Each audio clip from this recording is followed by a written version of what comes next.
What is up, guys? It is Mr. Pancake back with another Marvel Rivals video, specifically a new lore video. And today we're going to check out Black Panther's story, Silence Among the Stars. Just a little recap, every hero has 3 lore readings. We only have access to 1 as of right now, but I'm hoping in the next couple of months we can get access to at least the second one or the third one. So let's go ahead and begin. Again, we're reading Silence Among the Stars. While he gazed out over the landscape of the intergalactic empire of Wakanda's throne world, King T'Challa paused for a moment to marvel at what his people had built. His mother had always dreamed of reaching the stars, but T'Challa and his sister Shuri, along with countless brilliant Wakandan scientists and engineers, had finally made that dream a reality. As Wakanda's influence spread across the galaxy, bringing more people and planets under their banner and their protection, the Wakanda ideal, progress and tradition intertwined, science and magic woven together, remained the pillar of the empire. T'Challa did his best to embody both sides of the nation's complex heritage, but on occasion, he found the two at odds. Today, T'Challa stood in the Hall of Djalia, listening for ancient voices that would not speak to him.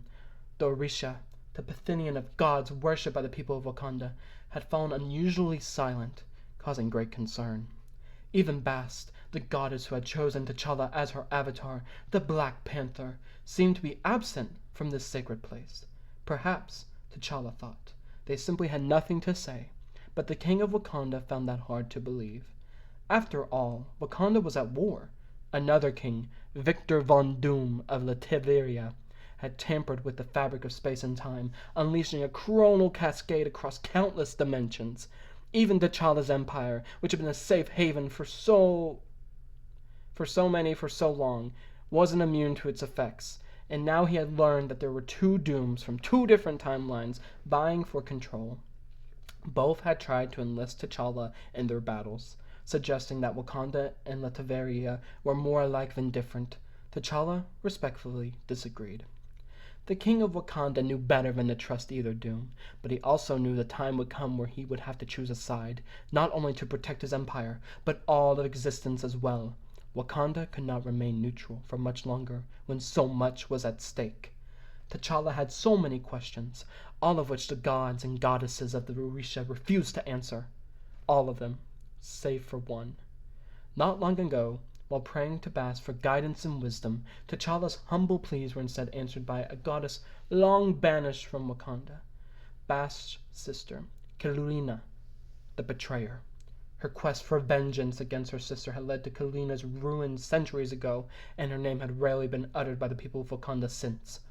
But now she had chosen to come forth and speak T'Challa in Bast's absence, warning him of a darkness to come, a darkness that she claimed had already tainted the Orisha.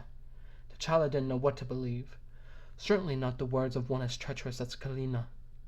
He dared not risk allying himself with Bast's deceitful sister, in fear that the Orisha might rain their judgment down upon the entire empire for his disloyalty. But yet, something in the betrayer's words rang true. The Orisha's silence had given T'Challa cause for concern, and now Kelurina had sowed the seeds of doubt. It was taking all of T'Challa's willpower not to let those seeds grow wild. But the reason for the Orisha's absence would have to remain a mystery for a while longer. The king of Wakanda had other, more urgent matters to attend to. He had been summoned by his sister, Shuri, to discuss some recent developments regarding the restoration of the time stream. One crisis at a time, thought T'Challa, as he took a deep breath and entered the lab. "Welcome, brother," Shuri said as T'Challa stepped into the room. All the scientists inside, Shirley included, crossed their arms in an X across their chests as a salute to their monarch. "Sister," T'Challa responded with a smile and a salute of his own. The two had not agreed on much in the past week since the time stream began to disintegrate. But he still had a deep love. Okay, I'm just going to reread that. "Sister," T'Challa responded with a smile and a salute of his own. The two had not agreed on much these past weeks since the time stream began to disintegrate, but he still had a deep love for his sister and even a deeper respect for her work. "Were you off brooding in the Hall of Djalia again?" Shuri asked. "Not brooding," T'Challa said. "Waiting for guidance." "Your people are waiting for you to guide them," Shuri responded, "and I think I can help. I've been gathering data about the time string entanglement. Data does not always tell the whole story, sister, T'Challa said. As he spoke, he was fully aware of the irony of his statement. He was currently withholding critical data about Kalunina and her claims that the Orisha had fallen into some dark corruption. Yet he decided to keep that information under wraps for the time being, at least until he knew for sure. He had not wished to distract his sister from her efforts, nor to bring the theory of Bast down upon him. This data tells us enough, Shuri continued, fully aware that her older brother was holding something back. But she didn't have time to coax secrets out of him. There was science to be done. I have been consulting with Reed Richards and Tony Stark from the other Chronoverse on their plans for a time-stream reintegration device. Shuri continued, and I think we are close to a breakthrough. With your brilliant mind at their disposal, I would expect no less, T'Challa responded proudly, placing a hand gently upon his sister's shoulder. But he could sense an unusual tension in her body. He knew she was about to ask him for something, and that it was something she already knew her brother would not like. Reed and Tony have a theory, Shuri began slowly, each word carefully calculated. A theory that I believe has some merit. Say what you need, sister, T'Challa urged. Chronovium, Shuri said quietly, knowing her brother might disapprove. More specifically, Vibrano Chronovium. Chronovium was a crystal that had begun to manifest after the time-stream entanglement rippled across realities.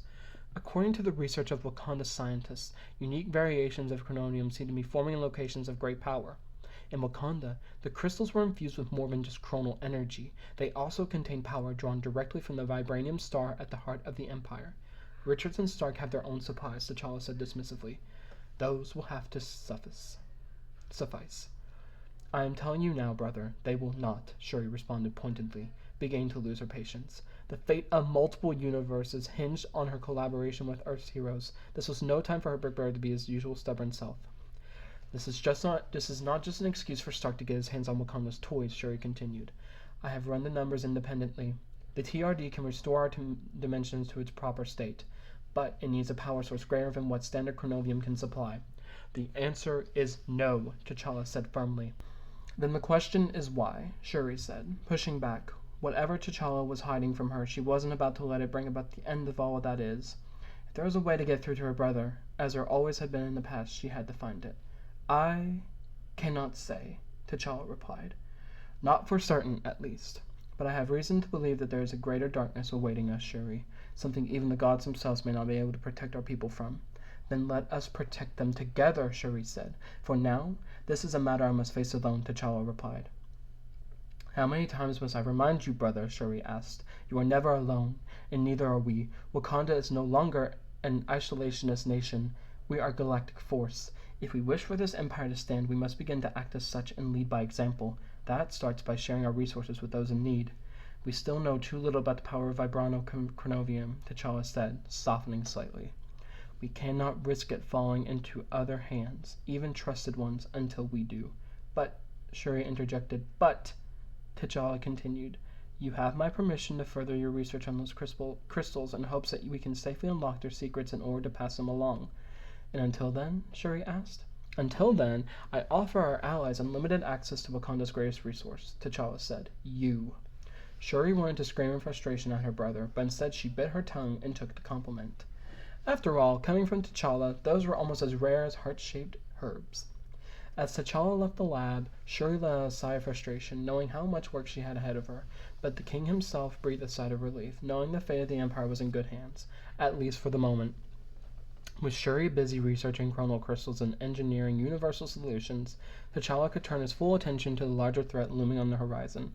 Even the pair of dueling dooms would have to wait until he could identify and locate the great source of darkness of which he had been warned. But how? T'Challa dared not reach out to Kalunia for answers.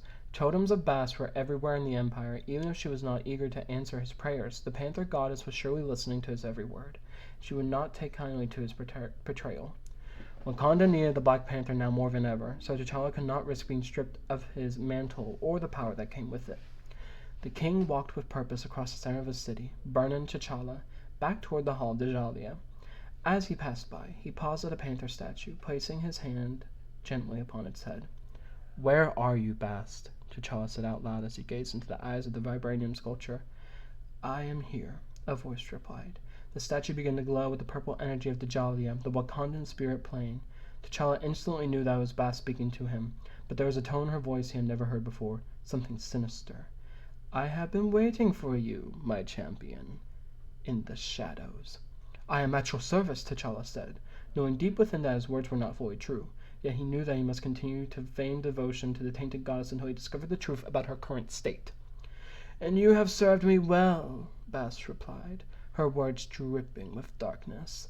But you are not the only king in black that I have come to favor. As Bast spoke, the sky began to grow dim.